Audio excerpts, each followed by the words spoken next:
మనం గాని జాగ్రత్తగా గమనిస్తే ప్రతి మనిషికి ఓ జీవిత కథ ఉంటుంది. మీకు కూడా దాన్ని అర్థం చేసుకుని మలుపులను బాధలను రాస్తే గొప్ప పుస్తకాలు అవుతాయి. ఇక దారి తెలియక కష్టాలు అనుభవించిన వారి లైఫ్ గురించి అయితే చెప్పనక్కర్లేదు. ఇక అమెరికాలో మనిషి ప్రాణానికి విలువ ఉంటుందంటారు, కానీ అది సత్య దూరం. మానవత్వం కూడా చూపించరు అనడానికి రీటా ప్యాటినో క్వింటెరో జీవితమే ఉదాహరణ. అది 1983 మెక్సికో దేశం. ఆ దేశంలోని చివరి రాష్ట్రంలోని కొండల దగ్గర ఉండేది రీటా. ఈమె ఓ గిరిజన మహిళ. వీరిది రారామురి తెగ. భాష కూడా అదే. మెక్సికోలోనే ఆ భాష దాదాపుగా ఎవ్వరికీ తెలియదు. కానీ ఆమె ఎలా మెక్సికో నుంచి దారి తప్పి వచ్చిందో కానీ అమెరికాలోని కాన్సాస్ మాంటర్ సిటీ అవుట్స్కట్కు చేరుకుంది. అక్కడ ఓ గొర్రెల ఫామ్ ఉన్న వ్యక్తి చెట్టు దగ్గర భయంగా నిల్చున్న ఈమెను చూశాడు. ఎంత మాట్లాడించినా కూడా ఆమె నోటి నుంచి మాట కూడా రాలేదు. ఆమెకు తన భాష అర్థం కావడం లేదనుకున్నారు ఆయన. కానీ రోజు భోజనం పెట్టేవారు.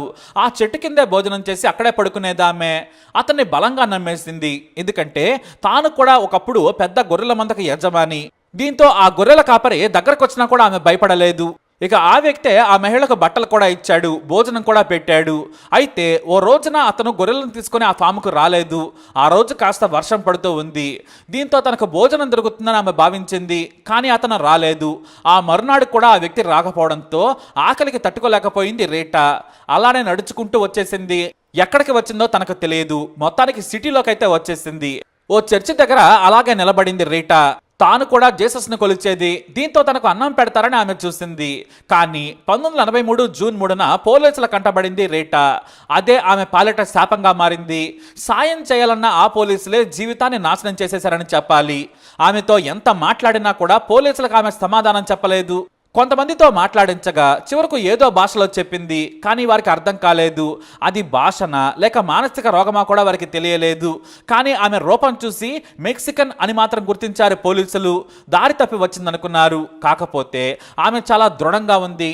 బలిష్టంగా ఉన్న రీటా గురించి ఎంత తెలుసుకునే ప్రయత్నం చేసినా కూడా వీలు కలగలేదు. వందల మందిని తీసుకొచ్చి భాషను గుర్తించమన్నా కూడా ఎవరో కూడా తమకు తెలియదన్నారు. రారామురి భాష వచ్చిన వారెవరో కూడా ఆమెకు కనిపించలేదు. తన భాష పేరు కూడా ఆమె చెప్పలేకపోయింది. కొండ ప్రాంతాల్లో నివసించే రారామురి తెగవారు సామాన్యులకు చాలా దూరంగా బ్రతుకుతారు. ఎవరిని సహజంగా నమ్మరు. చివరకు పోలీసులు రీటాను శుభ్రపరిచి మంచి బట్టలు వేయాలనుకున్నారు. ఒక మహిళా అధికారి స్నానం చేయించేందుకు ప్రయత్నించగా దాడి చేసింది రీటా. దీంతో ఆమెకు పిచ్చి పట్టిందనుకున్నారు. కట్టేసి స్నానం చేయించి కొత్త బట్టలేశారు. కొత్తవారి కానీ రీటా దగ్గరకు వస్తే కోపం వచ్చేస్తుంది. దీంతో అరడజన భాషలు తెలిసిన ఓ ట్రాన్స్లేటర్ని తీసుకొచ్చారు. అతను ఆమెతో మాట్లాడాడు. ఆమె కూడా చాలాసేపటికి కొంతసేపు మాట్లాడింది. కానీ అతనికి కూడా భాష అర్థం కాలేదు. ఏంటో పిచ్చి మాటలు మాట్లాడుతోంది. అసలు ఆమె మాట్లాడేది భాష కూడా తాను అనుకోవడం లేదని అతిగా చెప్పి పోలీసుల మైండ్ సెట్ని మార్చేశాడు అతను. వాస్తవానికి తెలియకుంటే తెలియదని చెప్పినా సరిపోయేది. ఆమె మాట్లాడేది భాషే కాదనడంతో చివరకు పోలీసులు కోర్టులో ప్రవేశపెట్టారు. ఆమెకు మానసిక సమస్యలున్నాయని తేల్చారు. దీంతో ఓ పిచ్చాసుపత్రిలో వేశారు. అంతే. ఇక దారుణమైన చికిత్స చేశారు. ఆరోగ్యంగా మంచిగా ఉన్న రీటాకు కరెంటు శాఖలు పెట్టి హింసాత్మక ట్రీట్మెంట్ ఇచ్చి పిచ్చి మందులన్నీ ఆమె మీద ప్రయోగించారు. ఆమెకు చట్టాలు తెలియదు, భాష తెలియదు, తన భాష తప్ప ఏదీ తెలియదు. పైగా కొండ ప్రాంతాల్లో పెరిగిన రీటా ఆధునిక సమాజం అంటే భయపడిపోయేది. పాపం అది కూడా ఆమె పరిస్థితిని దిగజార్చింది. భయపడిపోవటం, కొందరి మొహం చూడగానే నమ్మకుండా దాడి చేయడంతో మానసిక చికిత్స పేరుతో దారుణంగా వ్యవహరించారు. అలా 1-2 12 ఏళ్లు గడిచిపోయాయి. ఆమె ఆరోగ్యం సంగతి దేవుడెరుగు. కానీ ఆ మందుల వల్ల వయసు ఉన్నా కూడా వృద్ధురాలుగా మారిపోయింది రీటా. ఈ విషయం తెలుసుకున్న ఓ సామాజిక కార్యకర్త రీటాకు సాయం చేయాలనుకున్నారు. మెక్సికో ఎంబసీలో ఆమెకు సంబంధించిన వివరాలు ఇచ్చారు. ఈమె మీ దేశానికి చెందిన మహిళ ఉంటుంది, మీరే కాపాడాలి. ఆమె అనవసరంగా నరకం చూస్తోంది. మీ దేశ గిరిజన మహిళలా ఉందని ఓ వ్యక్తి 10 సార్లు మెక్సికో ఎంబసీ చుట్టూ తిరిగాడు. ఆమెను నరక కోపం నుంచి బయటపడేయాలనుకున్నాడు. కానీ మెక్సికన్ ఎంబసీ అధికారులు స్పందించలేదు, పట్టించుకోలేదు కూడా. దీంతో ఆ సామాజిక కార్యకర్త ప్రయత్నం విఫలమైంది. అయితే రీటా ట్రీట్మెంట్ ముగిసిందని చెప్పడంతో మళ్లీ కోర్టులో ప్రవేశపెట్టారు పోలీసులు. ఆమెను చూసి కోర్టు ఏం తీర్పు ఇవ్వాలో కూడా అర్థం కాక వాయిదా వేసింది. ఇంతలో డిజేబిలిటీ రైట్స్ సెంటర్ అనే సంస్థ వీరి హక్కులను కాపాడుతుంది. అప్పుడే 5 ఏళ్లకు పైగా ఆసుపత్రిలో చికిత్స పొందుతున్న వారి కేసులను సమీక్షించాలని, వారికి విముక్తి కలిగించాలని నిర్ణయించింది. అప్పుడే రీటా కేసు బయటకు వచ్చింది. ఆమె 10 ఏళ్లు దాటినా అక్కడే ఉన్నారని తెలుసుకుని షాక్ అయిపోయారు. అయితే ఆమెకు మానసిక రోగం లేదు, భాష సమస్య ఉందని ఆ కమిటీ సభ్యులు గుర్తించారు.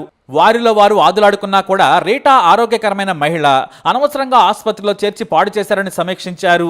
అయితే ఈ కేసు గురించి సైకియాట్రిస్టుల దగ్గర రీటాకు చికిత్స గురించి వాదోపవాదాలు జరిగాయి. అప్పుడే ఈమె ఏదైతే భాష మాట్లాడుతుందో ఆ డాక్టర్ నాకు తెలుసు, అతను కూడా సైక్రియాటిస్టే, అతను పిలిపిస్తే సరి అని ఓ డాక్టర్ చెప్పారు. దీంతో కమిటీ సదరు సైక్రియాటిస్ట్ను న్యూయార్క్ నుంచి రప్పించారు. రీటా ఆ డాక్టర్తో ఏమీ మాట్లాడలేదు. మొదట ఇంగ్లీష్లో సైక్రియాటిస్ట్ మాట్లాడినా కూడా ఆమె సమాధానం ఇవ్వలేదు. ఆమె నోరు తెరిస్తే ఏ భాష మాట్లాడుతుందో అర్థమయ్యేది. కానీ ఆమె ఆ డాక్టర్పై దాడి చేసింది. కానీ అంతకుముందు ఆమె మాట్లాడిన మాటల తాలూకు వీడియోలను ఆసుపత్రి వర్గాలు చూపించాయి. ఆ మాట వినగానే ఆ డాక్టర్ నవ్వుకున్నారు.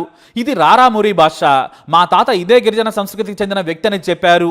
వెంటనే దూరంగా ఉన్న ఆ డాక్టర్ రీటా కేసు నవ్వుతూ చూసి, ఎలా ఉన్నారు మీరు మాట్లాడే భాష నాకు వచ్చు, నేను కూడా మీ వాడినే అని రారామురి భాషలో చెప్పారు. అంతే, ఆమె గంభీరంగా చూస్తూ కన్నీళ్లు పెట్టేసుకుంది. నేను నీకున్నాను, మీ ఇంటికి పంపిస్తాను, ఏడవద్దు, నీ భాష తెలియక వీళ్ళు నేను ఇబ్బంది పెట్టారు, నేను మీ తమ్ముడు లాంటి వాడినన్నారు డాక్టర్. అంతే, వేగంగా వచ్చి ఆ డాక్టర్ను గట్టిగా హత్తుకొని ఏడ్చేసింది రీటా. ఆమె బాధను చూసిన పోలీసులు డాక్టర్లు కన్నీటి పర్యంతమయ్యారు. ఆమె భాష మనకు తెలియక ఇబ్బంది పెట్టాము, హాయిగా 12 ఏళ్ల క్రితమే పంపించి ఉంటే ఈమెకు అనారోగ్య సమస్యలు వచ్చేవి కావని బాధపడ్డారు. ఇక ఆ డాక్టర్తో తన గ్రామం, తన భర్త, తన కొడుకు గురించి చెప్పింది. కానీ వారి దగ్గరకు వెళ్లేందుకు ఇష్టపడలేదు. ఎందుకంటే తాను దేశం దాటిన ముందు రోజు భర్త కొడుకుతో గొడవ పడింది రీటా. ఆమె గొర్రెల మందన ఎవరో ఎత్తుకెళ్లిపోయారు. 200 గొర్రెలు మొత్తం పోయాయి. దీంతో భర్త కొట్టాడు, కొడుకు తిట్టాడు. భర్త మీద కోపంతో ఆమె పారిపోయిందని తేలింది. చివరకు తన మేనకోడల దగ్గర ఉండేందుకు ఆసక్తి చూపించారు. అయితే రీటాకు ఆర్థిక పరిహారం ఇవ్వాలని ఒక లా సంస్థ పోరాడింది. ఇది స్వచ్ఛంద సంస్థ. ఏ కేసు గెలిచినా 3వ వంతు వారికే వెళుతుంది. చివరకు కోర్టు ₹1,00,00,000 మంజూరు చేసింది. కానీ 75 లక్షల రూపాయలు ఆ సంస్థ తీసుకుంది. ఎందుకంటే ఇలాంటి వారి కోసం సాయం చేస్తూ ఉంటారు వారు. అవసరమైతే డబ్బులు కూడా ఇస్తారు. ఇక మిగిలిన డబ్బును చెక్కు రూపంలో ఇచ్చి మెక్సికోకు పంపారు. అక్కడ మేనకోడలి ఇంట్లో రీటా చేరింది. ఇక స్థానిక కోర్టులో రీటా హక్కులు, జీవితం గురించి నిర్ణయించాలని అదే సంస్థ లాయర్లు అక్కడ కేసేశారు. ఆమెకు మంచి భవిష్యత్తు ఇవ్వాలని వాదించారు. దీంతో ఓ ట్రస్టును ఆమెకు, ఆమె డబ్బుకు జవాబుదారీగా ఉంచింది. మొత్తం డబ్బు ఒకేసారి కాకుండా నెలకు 25,000 ఇంటికి తీసుకెళ్లి పంపాలని, ప్రతి ఏడాదికి ఓసారి మొత్తం లెక్కలను కోర్టుకు చూపించాలని తెలిపింది. ఆ ట్రస్ట్ సరేనంది. అయితే చదువు రాని, భాష తెలియని రీటా అమాయకత్వాన్ని ఉపయోగించుకొని ఓ మహిళా అధికారి నెలకు 25,000 ఇస్తూనే సడన్ గా మొత్తం డబ్బుతో ఉడాయించేసింది. ఈ విషయాన్ని అమెరికాలో ఉన్న స్వచ్ఛంద సంస్థకు రీటా మేనకోడలు తెలియజేసింది. దీంతో వారు స్థానిక కోర్టుకు వచ్చి వాదించగా పోలీసులు కేసు పెట్టి సదరు మహిళా అధికారిని పట్టుకున్నారు. మొత్తం 15 లక్షలు ఆమె అకౌంట్లో జమ చేయాలని, ఇక ఏ ట్రస్ట్ వద్దని మేనకోళ్లే చూసుకుంటుందని కోర్టు తీర్పునిచ్చింది. కానీ ఆ సదరు మహిళాధికారి కేవలం 6 లక్షలు మాత్రమే జమ చేసి నా దగ్గర లేవని దివాళా తీశానని కోర్టుకు తెలిపింది. ఇక ఇంతలో అనారోగ్యం బారిన పడి రీటా 2018లో చనిపోయింది. అయితే రీటా నిజమైన జీవితాన్ని ఓ డాక్యుమెంటరీ తీశారు దర్శకుడు. ఆయన పేరు ఎస్టినో. సరాసరి రీటా పుట్టిన పెరిగిన ప్రాంతానికి వెళ్ళిపోయాడు ఆ దర్శకుడు. అక్కడ కొండ ప్రాంతంలోని రారామురి తెగ ప్రాంతానికి వెళ్లారు ఆయన. మొదట ఆయన్ను కూడా రానివ్వలేదు, ఇష్టపడలేదు. కానీ మెక్సికన్ ఇంగ్లీషు, రారామురి తెలిసిన అనువాదకుడిని తీసుకెళ్లి ఒప్పించారు. అప్పుడే రీటా గురించి ఆమె పక్కింటి వారు ఆసక్తికరమైన విషయాలు చెప్పారు. కొంతమంది అబద్ధాలు కూడా చెప్పారని డాక్యుమెంటరీ దర్శకుడు ఎస్టినో అన్నారు. రీటాకు కోపం ఎక్కువ. భర్త, కొడుకు గొర్రెల మంద మీద బతికేవారు, హాయిగానే ఉండేవారు. కానీ వీరు కొండ ప్రాంతంలో దొరికే ఒక రకమైన చెట్ల నుంచి వచ్చే మత్తుమందును బాగా తీసుకునేవారు. అది చాలా ప్రమాదకరమైనది. కాస్త తాగినా కిక్కొచ్చేస్తుంది. అయితే ఇలానే ఓ రోజు మత్తుమందు తీసుకుని చెట్టు కింద పడుకుంది రీటా. ఆమె తాగి పడుకుందని గ్రహించిన దొంగలు మొత్తం గొర్రెల మందను ఎత్తుకెళ్లిపోయారు. సుదూర ప్రాంతాలకు గొర్రెలను తీసుకొని అక్కడి నుంచి వాహనాల్లో తీసుకెళ్లిపోయారు. ఆమె మత్తు నుంచి నిద్రలేచే సమయానికి అవి లేవు. దీంతో భర్తకు ఈ విషయం తెలిసి ఆమెను కొట్టాడు. ఆ తర్వాత రీటా భర్తతో గొడవ పడింది. కొడుకు కూడా మందలించడంతో బాధపడి పారిపోయిందని చెప్పారు. అలాగే మత్తుమందు కారణంగా ఆమెకు నత్తి కూడా వచ్చిందట. ఇక ఆమె భర్త గొర్రెల మంద పోయినప్పటి నుంచి మద్యానికి బానిసై చనిపోయాడు. కోపం ఎక్కువైనా కూడా అందరితో ప్రేమగా ఉండేది రీటా. నలుగురికి సాయం చేసే మహిళ. ఇక కొడుకు ఎక్కడికి వెళ్ళాడో తెలియలేదు. ఇటు రీటా కూడా కనిపించలేదని గ్రామ పెద్దలు డాక్యుమెంటరీ దర్శకుడు ఎస్టినోకు చెప్పారు. అలా ఆమె మత్తు వలన కుటుంబమే రోడ్డున పడింది. తాను కూడా నరకం చూసింది. ఇది రీటా అనే ఓ అమాయకురాలి కథ. చూసారుగా, ఎక్కడో ఓ దేశపు అంచున చివరిలో పుట్టిందామె. అమెరికా చేరింది. ఆ తర్వాత ఆమె జీవితమే నాశనమైంది. మళ్ళీ తిరిగి దేశానికి వెళ్లే లోపే ఆమె జీవితం ముగిసిపోయింది. ఎప్పుడో 1983లో అమెరికాకు వచ్చింది. 2018లో చనిపోయింది. ఈ జీవితం మొత్తం నరకం చూసింది రీటా. ఇక్కడ మనం గమనించాల్సింది ఒక్క రీటా జీవితమే కాదు, మన చుట్టుపక్కల వారి జీవితాలు, మన జీవితాలు కూడా చాలానే ఉంటాయి. ఏదో అనుకుంటాం, ఏమీ జరగకపోవచ్చు. మధ్యలో జీవితం అంతా ఎటో వెళ్ళిపోవచ్చు. మన బాధలు, కష్టాలు, విజయాలు, అపజయాలు రాస్తే ఖచ్చితంగా ప్రతిదీ కూడా స్టోరీనే అవుతుంది. మరి మీ జీవితం ఎలా ఉంది? రీటా లాంటి జీవితాలు మీ కంటపడ్డాయా? తప్పకుండా మీ అభిప్రాయాన్ని కమెంట్ ద్వారా తెలియజేయండి. ఈ వీడియో అప్డేట్స్ కోసం మై ఛానల్ ఫాలో అవ్వండి, అలాగే తప్పకుండా సబ్స్క్రైబ్ చేసుకోండి.